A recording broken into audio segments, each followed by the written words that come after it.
Yeah, thank you very much, Honorable Chair. First, let me start by saying that I want to laud the leadership of the majority and the minority sides that have brought this motion this morning.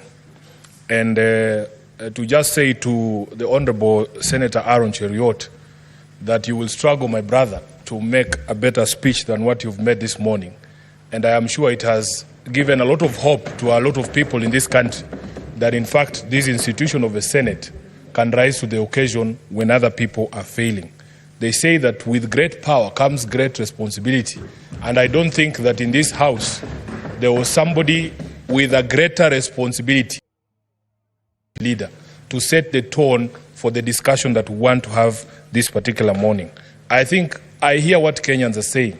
They want to see from the leadership of this country contrition. They want to see remorse. They want to see us taking responsibility for everything that has happened, that has led us to this particular moment.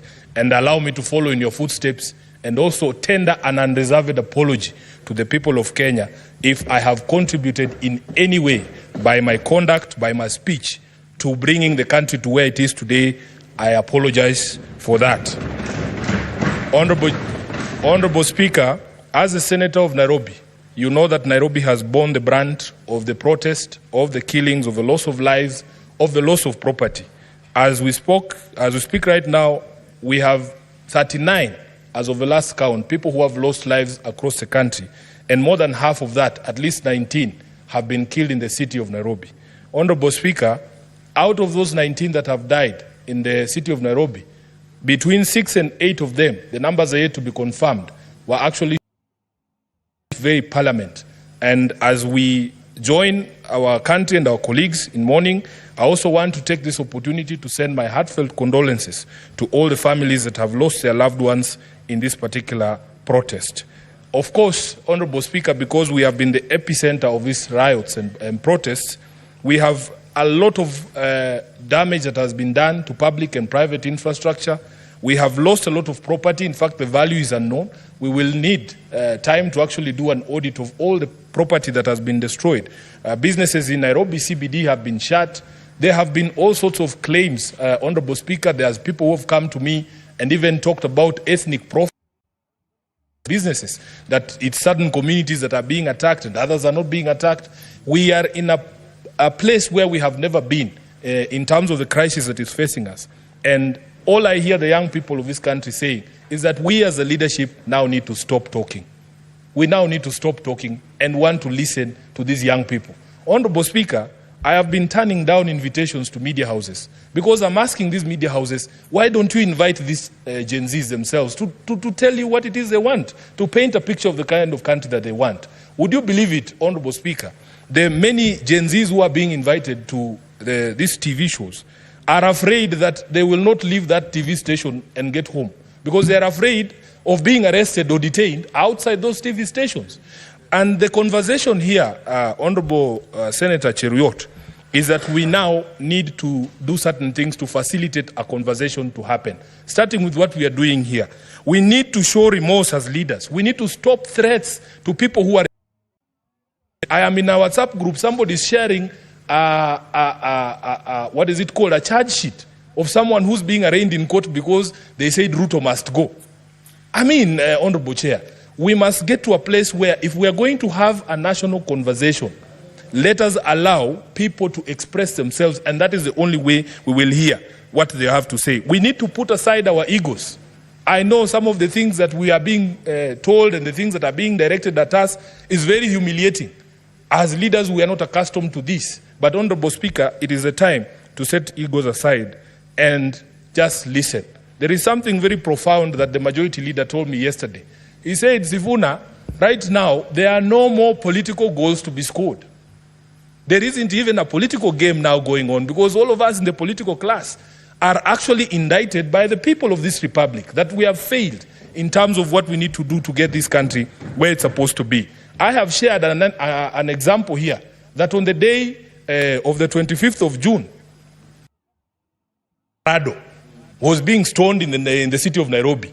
And by the way, although it is a car that is popular with members of parliament, very many Kenyans actually drive this car. It is one of the most ubiquitous car in the streets of Nairobi. So imagine you being a doctor or a lawyer, you have nothing to do with parliament, driving around the city and people attack you because of the car that you're driving. It is a problem that we have to solve. By our own conduct, we have put all of us in the line of fire. An MCA leaving the County Assembly of Nairobi, one of the nominated MCAs, was attacked, Honorable Speaker. And yes, she was, her car was badly damaged. She was badly hurt, including her driver. She had to get surgery. By the time people are saying, oh, stop, this is not a member of parliament, or this is a member of the National Assembly, you are already dead. That is what we are saying. We need to come and rise above all these differences that we've always had to have a conversation about our country. Kenya has changed forever. We must not allow us to go back to the bad manners. I was seeing clips of young people on TikTok saying they are very happy there are no more strobe lights, there are no more sirens, people are not overlapping. They are asking where have all these big vehicles gone in the streets of Nairobi. Honorable Speaker, I saw a newspaper article in the Standard today saying that MPs are in hiding, members of the National Assembly are in hiding. And the question is, where are these members? I'm very proud to be a senator today, that we are not hiding from the people. We are here to actually take responsibility for all our actions and to try and assuage or deal with the problems that we have contributed in bringing about.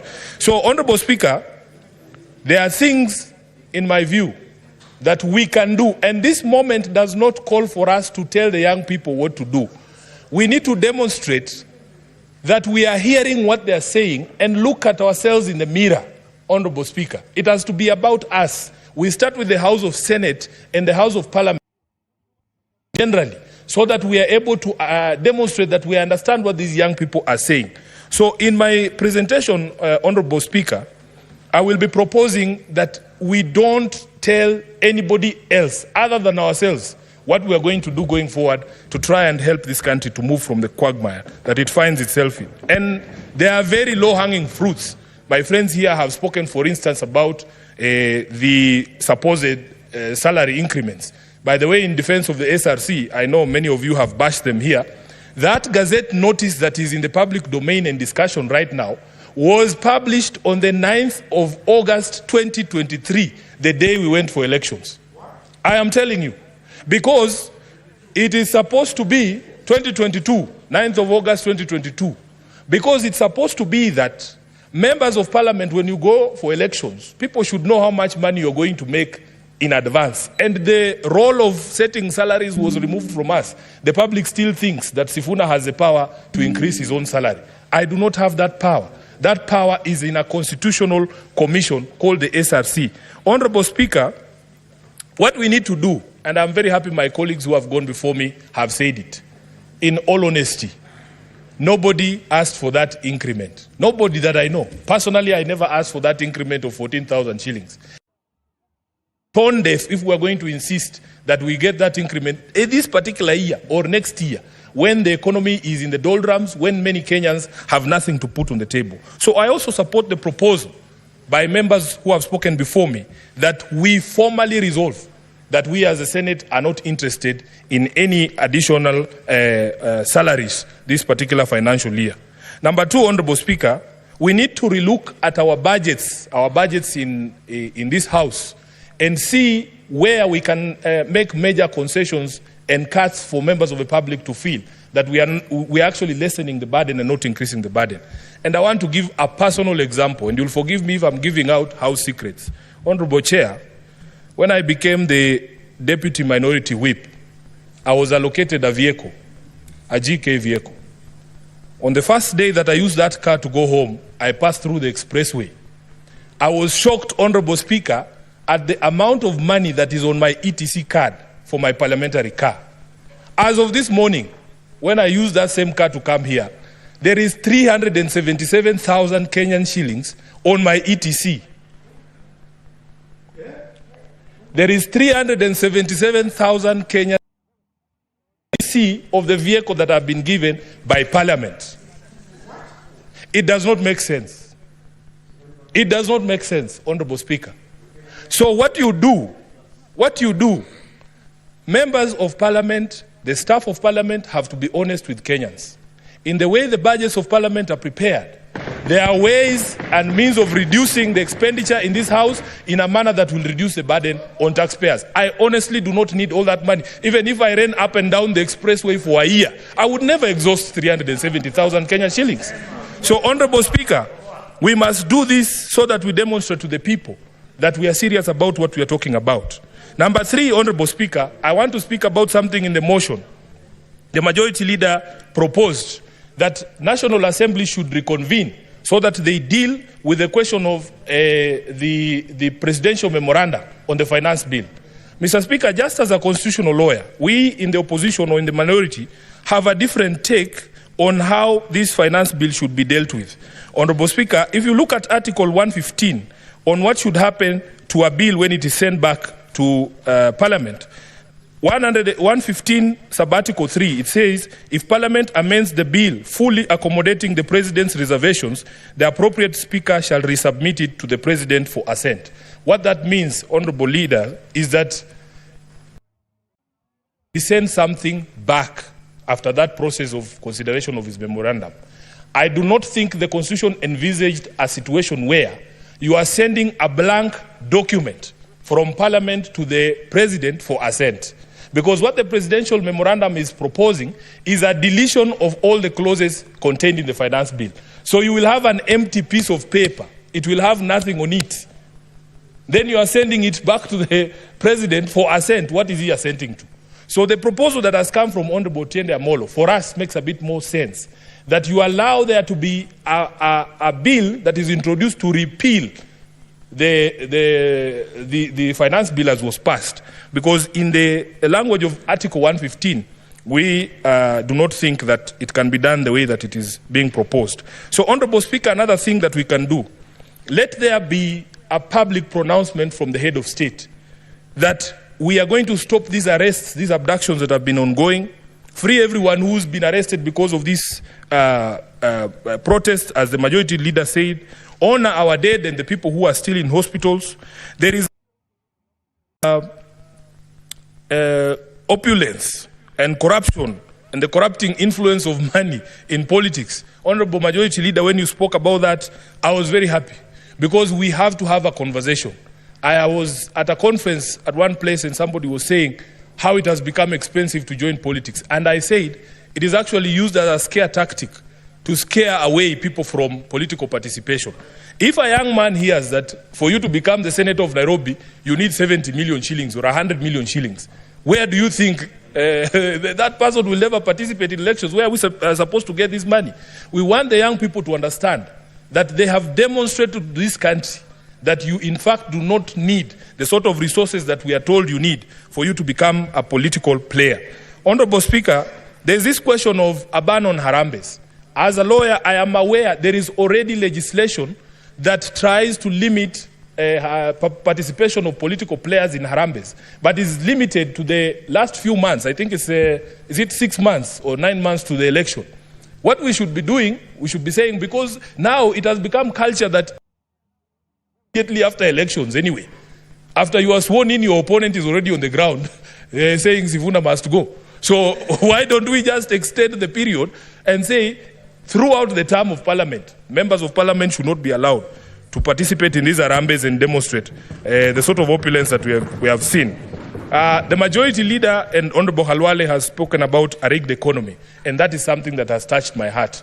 Those of us who are born where we were born, Honorable Speaker, many of our young people, including myself, have always wondered how is it possible that people who we know had lesser grades, had far inferior grades in school. We were better than them at everything. They are making progress at a faster rate just because of their second name. We are just there languishing. People have 6 degrees, have never gotten an opportunity. People go for interview after interview. The moment somebody sees your name is Watenya or Sifuna, your CV is put aside. Wanasema leta ya huyu. It is very embarrassing, Honorable Majority Leader, that sometimes an entire institution from top to bottom has members of only one office. I think these are the things that are going to make our people extremely mad every time these matters are brought about. So if you don't address these matters, Honorable Speaker, we are going to be able to, we are not going to be able to deal with the problem. We have seen young people, especially when it comes to employment in public service. Honorable Speaker, you qualify as a teacher. You are waiting all your life to be employed as a teacher. Then you see leaders in public rallies, in funerals, handing and dishing out employment letters from TSC. And when you go to TSC, they tell you, oh, there is a system, everybody is logged in, and see which criteria is used, and they eventually reach you. But you can see people dishing out letters from TSC, from KWS, from NYS, in harambes and in funerals, Honorable Speaker. I think, and even police, these are the things that we need to work on as a leadership so that we stop all this anger that you see. Let me go to another thing, Honorable Speaker. An angry people cannot be reasoned with. Right now, people are very angry. And this is why I'm trying to, explain to this House that we are not going to be prescriptive in how we deal with this issue. Honorable Speaker, that we can demonstrate to the country that at least there is a place where a conversation can be had. Senate is the only House of Parliament that goes to the people. We don't fear the people. That's why we are still here. So if it is possible for us, even if it is going to Uhuru Park, as somebody has suggested, we are ready to be insulted, because at some point we deserve to be insulted. But at the very end of that, of those insults, I think we will be able to pick some few things. Honorable Majority Leader was telling us a story of how he logged into one of the Twitter spaces, and he said there was maybe 60% expletives and insults, but 40% was good material, and it has inspired even the speech that he made this morning. So let us put ourselves at the disposal of the people. We should be available to the people so that we deal with this. On debt, I agree with you, Honorable Majority Leader, that there has to be a public audit of all Kenya's debt so that we know what the truth about this is. On budget, we have explained, and I've given an example here of how we feel that sometimes our budgeting process is padded in such a way that it allows for budgeted corruption. We have estimated, Honorable Speaker, at least those of us on the minority side, that we can do away with at least 1 trillion shillings in this budget. And we don't need to punish anyone. We just need to cut on expenditure in our own institutions. I will go to some of the proposals that I have received from members of the public. Number one, Honorable Speaker, there needs to be an audit of all appointments from September 13th, 2023. Because as Honorable Senator Halwale spoke and said, there are some offices that have been created that we do not even understand the basis of their existence. Look at the number of advisors in government. There needs to be a public audit of all these advisors. And tell Kenyans why it is okay for one office of the advisor on the economic matters, Honorable Halwale, to have more money for travel than 9 committees of this House combined. It doesn't make any sense. So the specter of personal assistance in government, we need a public audit of that. There was another office that was created, and this one you'll forgive me, Majority Leader, of faith intercessors. We need a public audit of who are these people and why are they earning public money. Honorable Speaker, I had occasion to see one business card of one of those faith intercessors. It was the most powerful business card I have ever seen in my life. Honorable Speaker, you have spoken about the office of the First Lady, and I am happy that the President himself took a first initial step to say that office will cease existing from, I think he said, Monday of this week. It had 285 employees. I am telling you. The Deputy President, the wife of the Deputy President's office, 100 employees. Honorable Speaker, we cannot continue like this. Then there is a specter of retreats. And this one, we are all guilty as members of this House. We need to look at our retreats, whether the retreats we are taking are necessary, whether these meetings cannot be had here, whether those resolutions cannot be. And then in the independent commissions, in the ministries and the corporations, I was just being told that there actually also exist fake retreats. There's something called a fake retreat, where there was no retreat, but people are being paid for going on a retreat. Then on the foreign trips, Honorable Speaker, these are things we all understand. Let us be able to demonstrate to the public that we're actually serious and we hear them. Just one more minute. Let's add him 1 more minute to conclude. And then on the ODPP, I was just conferring here with my friend, the senator for Migori. We were shocked when we heard that a plea bargain had been entered in the Migori corruption case, that a governor who's been accused of stealing billions of shillings has agreed to return 300 million, and then the case is withdrawn.